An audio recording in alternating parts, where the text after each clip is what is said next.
तो आज हम लोग इलेक्ट्रोस्टैटिक्स शुरू कर रहे हैं।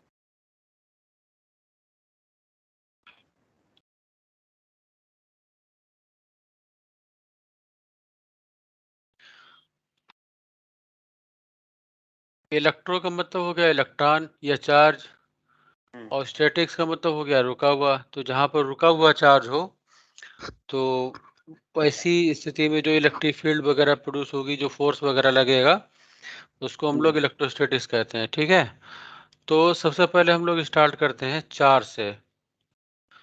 What is charge? किसको कहेंगे charge?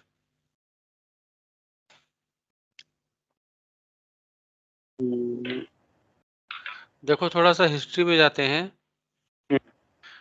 About 600 BC before Christ, एक ग्रीक फिलासफर हुए थे जिनका नाम था थेल्स। इन्होंने एक एक्सपेरिमेंट किया। एक इन्होंने ली अंबर राड। अंबर एक तरीके की लकड़ी होती है, और इसको इन्होंने वूलन क्लोथ से रब किया। तो इसके पास एक प्रॉपर्टी डेवलप हो गई। It acquire a property to attract smaller things.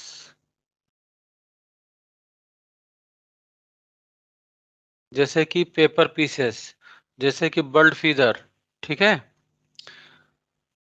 इसके बाद अबाउट 1600 AD में एक जर्मन साइंटिस्ट हुए थे जिनका नाम था डॉक्टर गिलबर्ट।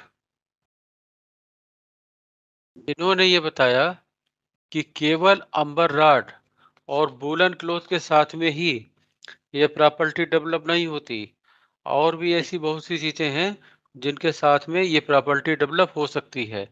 जैसे कि अगर हम एक रबर कॉम्ब ले लें,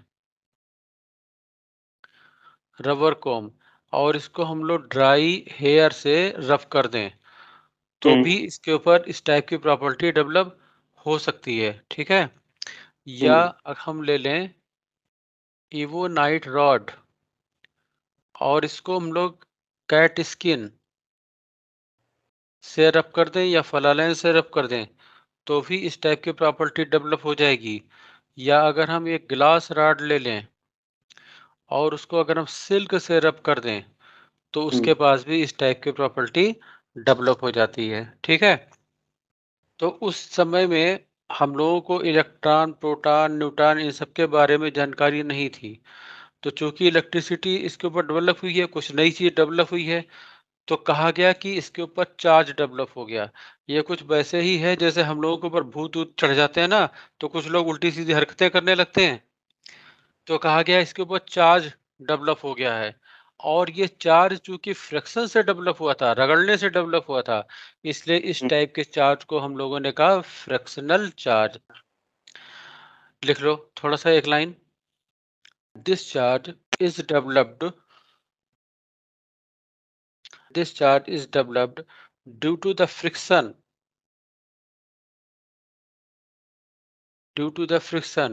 therefore called frictional charge, therefore called frictional charge। ठीक है, फ्रिक्शन के कारण जो है वो डेवलप हुआ, इसलिए फ्रिक्शनल चार्ज कहेंगे। ठीक है, और अभी हम लोगों को इलेक्ट्रॉन प्रोटॉन के बारे में कुछ नहीं पता, इतना ध्यान रखना। अब देखो, एक हेडिंग डाल दो, type of charges. Type of charges, देखो एक हम लोग ले लेते हैं ग्लास रॉड। ठीक है, और इसको हम लोग रब कर देते हैं सिल्क से, तो इसके पास एक प्रॉपर्टी डेवलप हो जाएगी टू अट्रैक्ट स्मॉलर थिंग्स। ठीक है, दूसरी एक ग्लास रॉड और ले लेते हैं, और इसको भी सिल्क से रब कर देते हैं, तो इसके पास भी वही प्रॉपर्टी डेवलप हो जाएगी टू अट्रैक्ट स्मॉलर थिंग्स। फिर हम लोग ले लेते हैं एक हार्ड रबर रॉड और इसको रब कर देते हैं फर से। तो इसके हुँ, पास भी वही प्रॉपर्टी डेवलप हो जाएगी टू अट्रैक्ट स्मॉलर थिंग्स। एक हुँ, और हार्ड रबर रॉड ले लेते हैं और इसको भी हम लोग फर से रब कर देते हैं, ठीक है। तो इसके पास भी एक प्रॉपर्टी डेवलप हो जाएगी टू अट्रैक्ट हुँ, स्मॉलर थिंग्स। अब after rubbing with silk, in हुँ, दोनों रॉड्स को अगर हम पास पास लेकर आते हैं तो ये हुँ, दोनों रॉड एक दूसरे को रिपेल करेंगी, ठीक है। इसी तरीके से अगर हम हार्ड रबर रॉड को आफ्टर रबिंग विद फर पास पास लेकर आते हैं तो ये दोनों भी एक दूसरे को रिपेल करेंगी, ठीक है। लेकिन अगर हम एक ग्लास रॉड को और एक हार्ड रबर रॉड को पास पास लाते हैं तो ये दोनों एक दूसरे को अट्रैक्ट करती हैं, ठीक है। इसका हुँ, मतलब ये हुआ कि जो ग्लास रॉड के ऊपर चार्ज डेवलप हुआ है और जो हार्ड रबर रॉड के ऊपर चार्ज डेवलप हुआ है वो दोनों अलग अलग टाइप के हैं, ठीक है ना। तो हुँ, बाई कन्वीनियंस जो ग्लास रॉड के ऊपर चार्ज डेवलप हुआ था उसको हमने नाम दे दिया पॉजिटिव और जो हुँ, हार्ड रबर रॉड के ऊपर चार्ज डेवलप हुआ था उसको हमने नाम दे दिया निगेटिव। समझाया। इसका मतलब ये नहीं है कि हार्ड रबर रॉड के ऊपर चार्ज कम है, ग्लास रॉड के ऊपर चार्ज ज्यादा है। ये केवल नाम है, जैसे कि राम और श्याम नाम होता है, ठीक है। तो फिगर बना लो, फिर नीचे एक लाइन लिख लो। लिख लो, by convenience the charge developed on the glass rod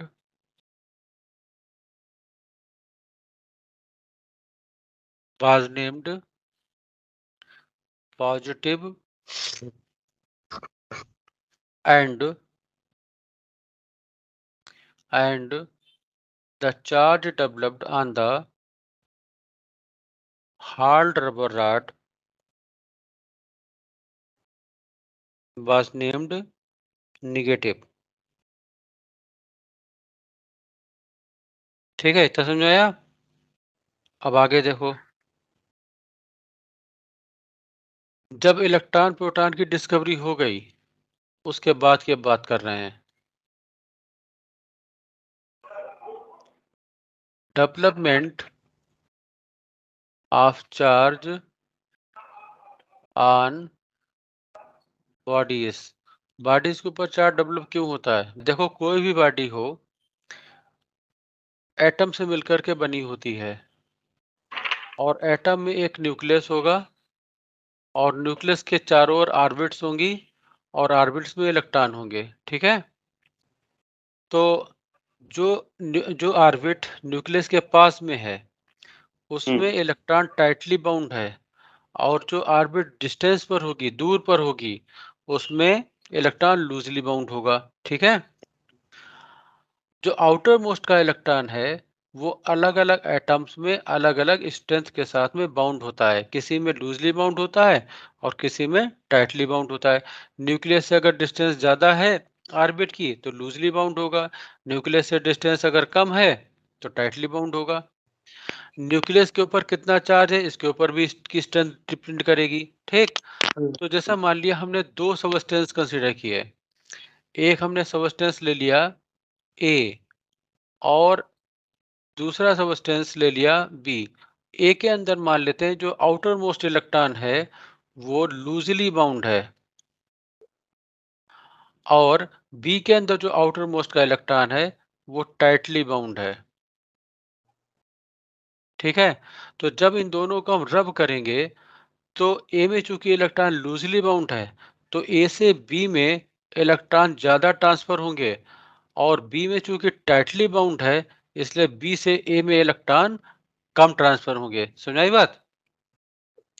तो ए से बी में चूंकि ज्यादा इलेक्ट्रॉन ट्रांसफर हुए हैं इसलिए ये हो जाएगा निगेटिवली चार्ज और कंपैरेटिवली ए हो जाएगा पॉजिटिवली चार्ज, ठीक है। अब मान लेते हैं let there are net n electrons are transferred from A to B, तो चार्ज ऑन ए हो जाएगा Q बराबर प्लस यानी के, और बी पर जो चार्ज होगा डेट विल बी माइनस यानी के बराबर। ठीक है, इतना समझ में आया? तो यहां पर नीचे एक लाइन लिख लो, 10 the development of charge 10 the development of charge on the bodies due to the transfer of electrons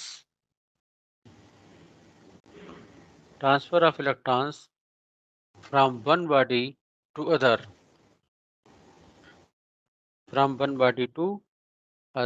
ठीक है।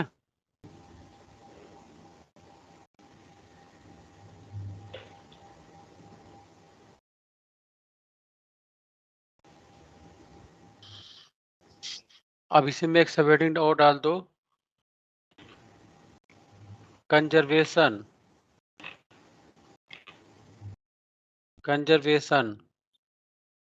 Of charge. तो कंजर्वेशन का मतलब समझते ही हो, कंजर्वेशन ऑफ एनर्जी पढ़ा होगा। Energy can neither be created nor can be destroyed.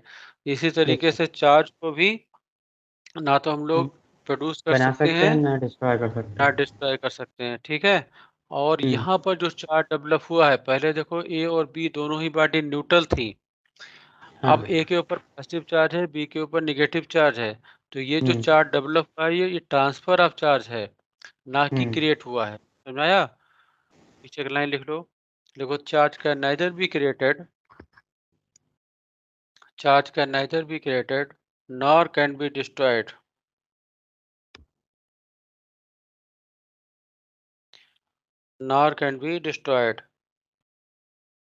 ये लाइन से लिख लो, the development of charge on bodies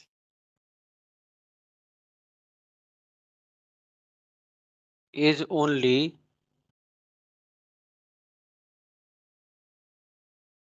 due to the transfer of electrons ठीक है। अब इसी में एक सबहेडिंग डाल दो, ये बेसिक इंफॉर्मेशन तुमको दे रहे हैं। एक अगली हेडिंग डाल दो, क्वांटाइजेशन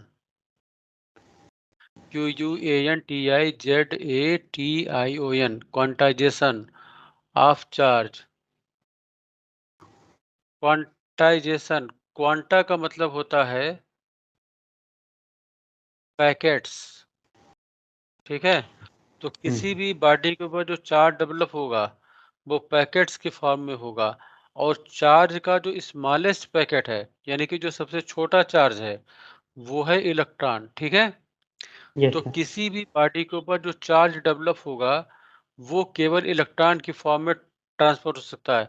यानी किसी भी बॉडी के ऊपर जो चार्ज डेवलप होगा 1 इलेक्ट्रॉन के बराबर डेवलप होगा, 2 इलेक्ट्रॉन के बराबर होगा, 3 इलेक्ट्रॉन के बराबर होगा, 1000 इलेक्ट्रॉन के बराबर डेवलप हो सकता है।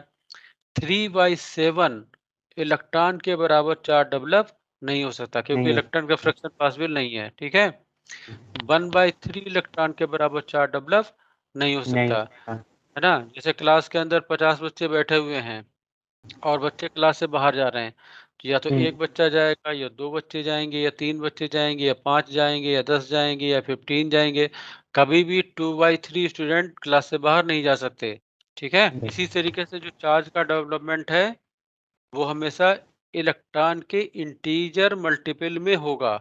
ठीक है, इंटीग्रल मल्टीपल में होगा, कभी भी फ्रैक्शन में नहीं हो सकता। ठीक, तो लिख लो एक line, charge developed on the bodies is only due to the transfer of electrons transfer of electrons.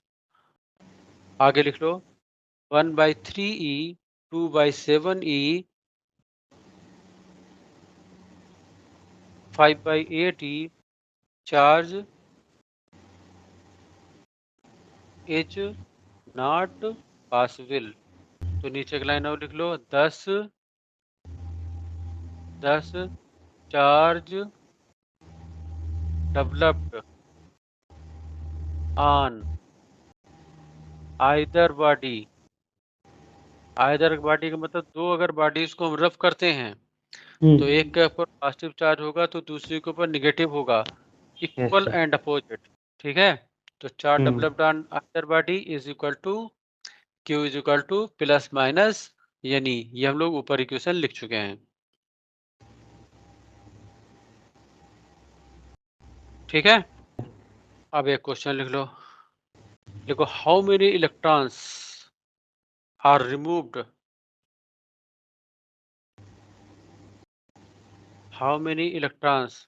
अच्छा एक चीज पहले और लिख लो, unit of charge. Unit of charge, unit of charge क्या होती है? कूलम। कूलम। और इसको C से रिप्रेजेंट करते हैं। और कूलम को, क्या ये फंडामेंटल यूनिट है? हाँ। नहीं, नहीं। कूलम जो है वो ड्राइव्ड यूनिट है। I cube is equal to Q upon by टी। T लिख सकते हैं। ठीक है, तो Q बराबर हो गया I I into two T. E के बराबर। करंट जो है ये फंडामेंटल यूनिट है और चार्ज जो है वो क्या होगा? Derived unit. यस। इसको हम लोग एम्पियर सेकंड भी लिख सकते हैं और कूलाम भी लिख सकते हैं। ठीक है, तो लिख लो SI unit of charge is, SI unit of charge is coulomb and it is a derived quantity, and it is a derived quantity। और इसकी डायमेंशन क्या हो जाएगी? AT। ठीक है, A की पावर यस 1 सर। T की पावर 1, या ऐसे भी लिख सकते हैं M की पावर 0 L की पावर 0 T की पावर 1 A की पावर 1, M की पावर 0 L की पावर 0 T की पावर 1 A की पावर 1। इसको इस तरीके से भी लिख सकते हैं। ठीक है, तो इलेक्ट्रॉन जो है वो सबसे स्मॉलेस्ट यूनिट है। इलेक्ट्रॉन के ऊपर चार्ज कितना होता है?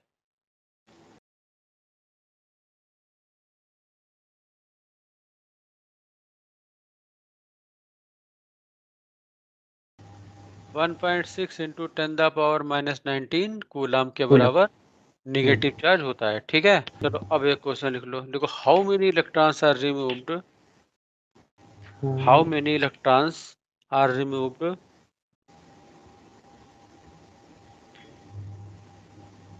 फ्रॉम ए बॉडी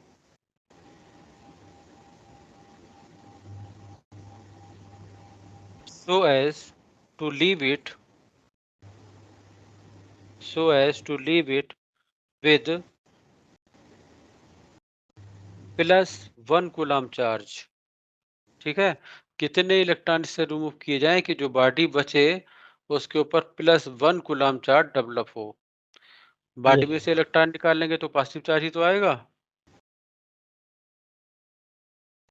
तो कितने इलेक्ट्रॉन रिमूव करें कि उसके ऊपर 1 कूलम का चार्ज डेवलप हो जाए? जल्दी से बताओ।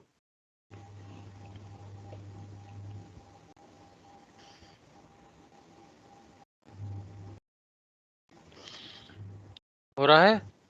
Q बराबर NE होगा, equal to Q upon E। इसको लिखेंगे 1 अपान 1.6 इंटू 10 द पावर -19, और इसको जब सॉल्व करेंगे तो आएगा 6.25 इंटू 10 द पावर 18। ठीक है, तो 6.25 इंटू 10 द पावर 18 इलेक्ट्रॉन। इस फिगर को तुम्हें याद रखना है। ठीक है, क्यों याद रखना है? जैसे मान लो तुम्हारे पास पूछा जाए एक क्वेश्चन कि किसी बॉडी के ऊपर 10 द पावर -4 कूलम का चार्ज है, how many electrons are removed from that body. तो क्या करेंगे? सिंपली इसको इससे मल्टीप्लाई कर देंगे। Q हाँ, इज मिल इक्वल जाए। टू क्या हो जाएगा, एन ई के बराबर, एन इज इक्वल टू क्या हो जाएगा, Q अपान ई के Q बराबर। अपॉन के बराबर। Q की वैल्यू कितनी है, 10⁻⁴ अपान 1.6 इंटू 10⁻⁻19। अब ये वैल्यू हम ऑलरेडी निकाल चुके हैं, 6.25 into 10 the 6.25 into power 10 to the power 18 18 into 10 the into power 10 minus power 4, minus हमारा 4, आंसर हो जाएगा 6.25 into 6.25 10 to the 10 the power power 14। 14। समझाया, यस इसलिए सर। इसको याद रखना है। ठीक, एक क्वेश्चन और लिखो। देखो, two identical metallic spheres, two identical metallic spheres capital A and capital B, जो स्पेयर्स है उनका नाम है, initially neutral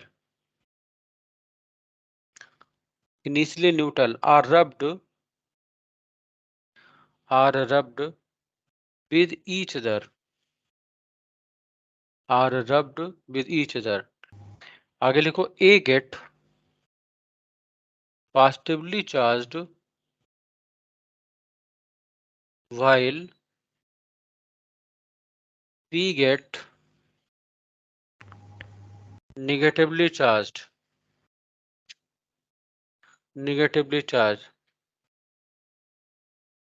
the relation between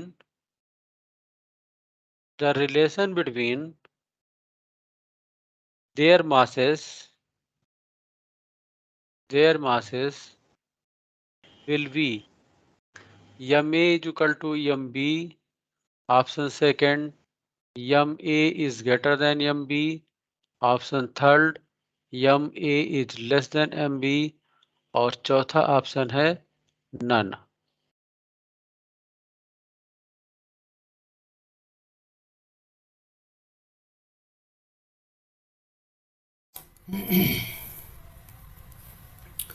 तो चलो देखते हैं।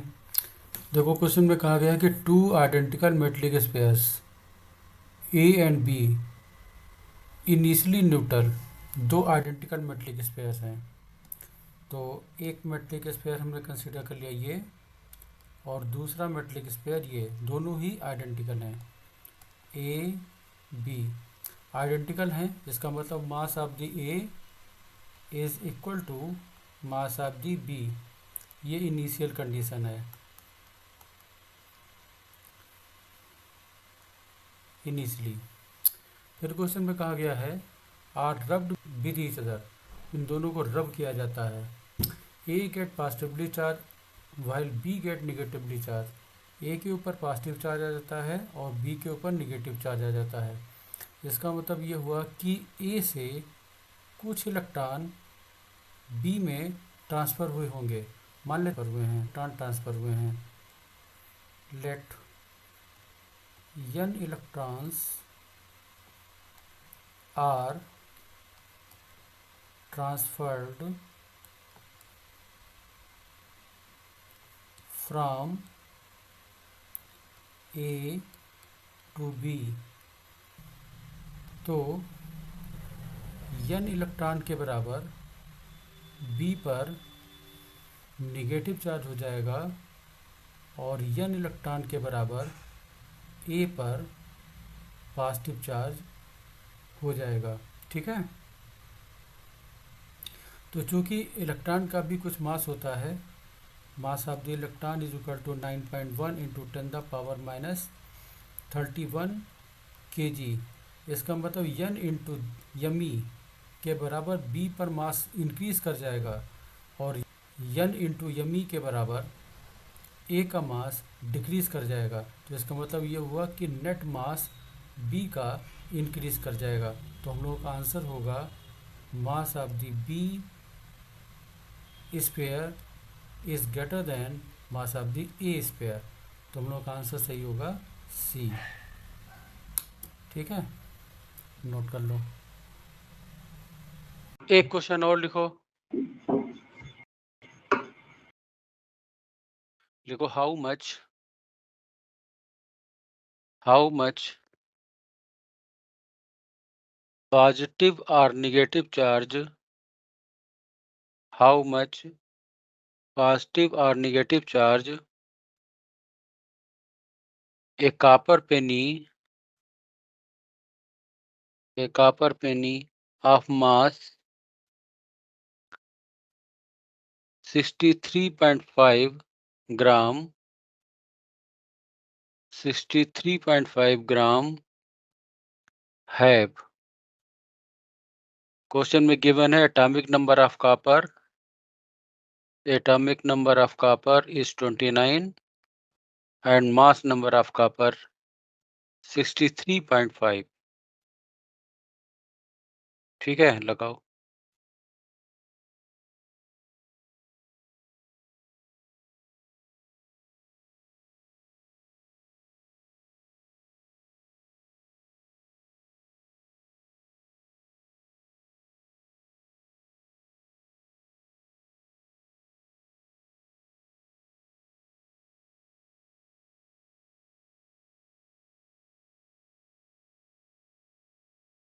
देखो इस क्वेश्चन में कॉपर पेनी पर टोटल पॉजिटिव या टोटल नेगेटिव चार्ज बताना है। तो जितना पॉजिटिव चार्ज होगा उतना ही नेगेटिव चार्ज होगा क्योंकि कॉपर की पेनी न्यूट्रल है। ठीक है, तो सबसे पहले हम लोग ये पता कर लें कि कॉपर पेनी में कितने एटम्स होंगे, और अगर हमें नंबर ऑफ एटम्स पता लग जाए,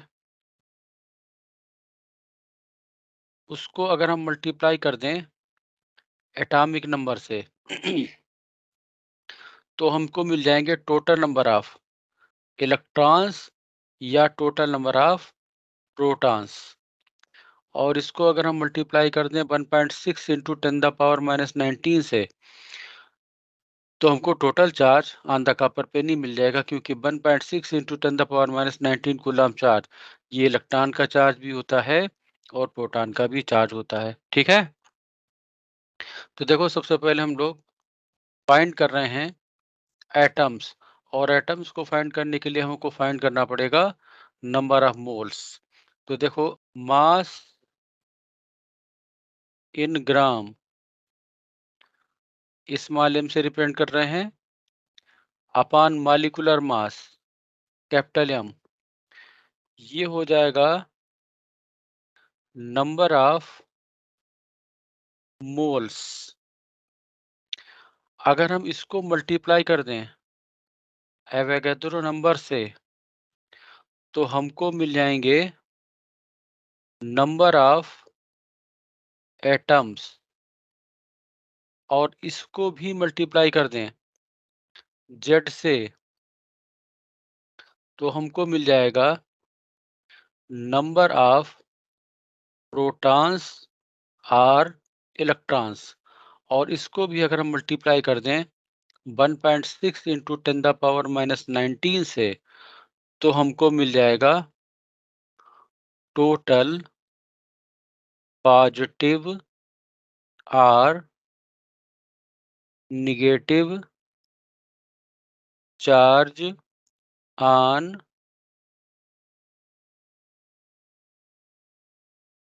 कॉपर पेनी। ठीक है, तो मास इन ग्राम कितना दे रखा है 63.5 अपॉन मॉलिक्यूलर मास 63.5, ये हमको मिल गया नंबर ऑफ मोल्स। मोल्स को हमने मल्टीप्लाई कर दिया अवोगाद्रो नंबर से 6.022 इंटू 10⁻23, ये हमको मिल गए नंबर ऑफ एटम्स, और इसको मल्टीप्लाई कर दें जेड से, कॉपर का एटॉमिक नंबर दे रखा है 29, तो ये हो गए टोटल नंबर ऑफ इलेक्ट्रॉन्स या टोटल नंबर ऑफ प्रोटॉन्स, और इसको हम मल्टीप्लाई कर रहे हैं 1.6 इंटू 10⁻⁻19 से, तो ये हो जाएगा टोटल पॉजिटिव या टोटल नेगेटिव चार्ज। ठीक है, 63.5 upon 63.5 this is equal to 1, और जब हम इसको मल्टीप्लाई करेंगे तो हमारा फाइनल आंसर आएगा 2.8 into 10 the power 6 कूलाम। ठीक है, नोट कर लो। तो 63.5 ग्राम कॉपर पेनी पर टोटल पॉजिटिव या टोटल नेगेटिव चार्ज होगा 2.8 into 10 the power 6 coulomb. Note कर लो।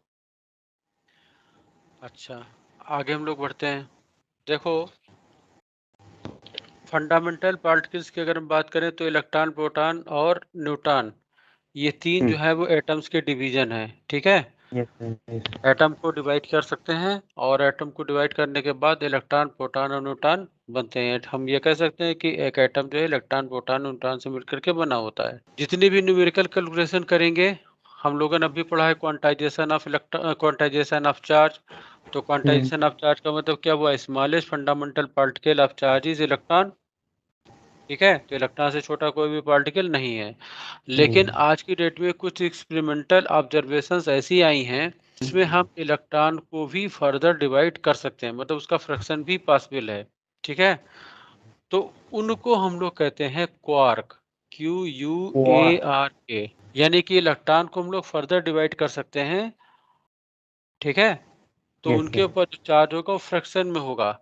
वो चार्ज होता है +-2/3e के बराबर और +-1/3e के बराबर। ठीक है, इसी बात समझ आ गई? +-2/3e और +-1/3e के बराबर ये चार्ज होता है। लेकिन ये जो क्वार्क हैं, ये फ्रीली फाउंड नहीं होते। ठीक है, ये एक्सपेरिमेंटली तो प्रूवन है, एक्सपेरिमेंटली तो मिलते हैं, लेकिन हम कहें कि फ्री स्टेट में ये मिल जाए तो फ्री स्टेट में ये नहीं मिलते। तो होते हैं लेकिन फ्री स्टेट में नहीं मिलते। तो इस पर बेस्ड आज की डेट में तुम्हारे यहाँ क्वेश्चंस आते हैं, तो थोड़ा सा लिख लो। लिखो एक quark, quark are truly elementary Yes. particles which have charges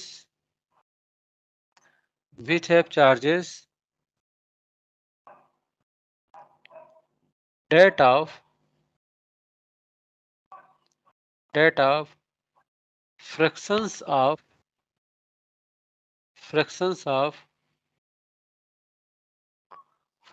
of electronic charges, fractions of electronic charge लिख लो, charges नहीं, ब्रैकेट में लिख लो +-2/3e and +-1/3e। नई लाइन से लिखो, there are 6 type of quarks. पहला, जिसको हम कहेंगे अप, इसको स्मॉल यू से रिप्रेजेंट करेंगे। दूसरा चार्म, CHARM, इसको C से रिप्रेजेंट करेंगे। तीसरा टॉप या ट्रुथ, इसको स्मॉल T से रिप्रेजेंट करेंगे। ठीक है, और इन सभी पर ऑल हैविंग चार्जेस +2/3, सबके पास +2/3e के बराबर चार्ज है। ठीक है, 3 तो ये हो गए। चौथा डाउन, इसको D से रिप्रेजेंट करेंगे।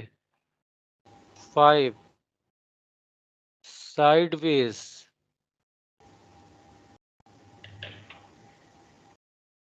या स्ट्रेंज,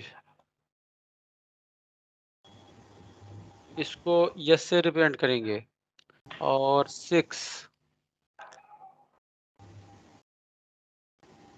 बॉटम और ब्यूटी, इसको हम लोग बी से रिप्रेजेंट करेंगे। ठीक है, इन सबके पास -1/3e के बराबर चार्ज होगा। All having charges -1/3e। Sir last वाला क्या है? बॉटम या ब्यूटी, BEAUTY, तो 6 टाइप के क्वार्क हो गए। अब इनके एंटी क्वार्क भी होंगे। जैसे हम कहें एंटी अप, इसको U बार से रिप्रेजेंट करेंगे और इसके ऊपर जो चार्ज होगा वो -2/3 के बराबर होगा। इसी तरीके से डाउन, तो डाउन को हम लिखेंगे एंटी डाउन, एंटी डाउन, और उसको D बार से रिप्रेजेंट करेंगे और इसके Yes, ऊपर चार्ज होगा +1/3 +1/3. तो लिख लो नीचे anti quarks Yes. having opposite charges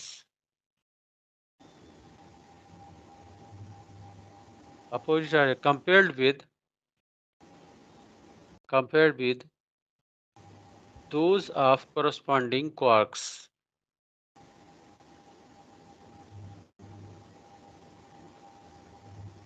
For example, ये एग्जाम्पल लिख लो, anti up -2/3, anti down +1/3। Note कर लिया? Yes, sir. प्रोटॉन, न्यूट्रॉन, ये सारे के सारे जो हैं वो इन्हीं क्वार्क से मिलकर के बने होते हैं। अब जैसे हमको एक प्रोटॉन बनाना है, तो प्रोटॉन बनाना है तो प्रोटॉन के ऊपर +E के बराबर चार्ज होना चाहिए। तो हमने एक U ले लिया, एक और U ले लिया और एक D ले लिया। U के ऊपर 2/3 2/3 4/3 हो गया। 4/3 में से 1/3 माइनस कर दिया, हाँ, तो आ गया सर, 1 आ गया, +1 आ समझा गया। गया?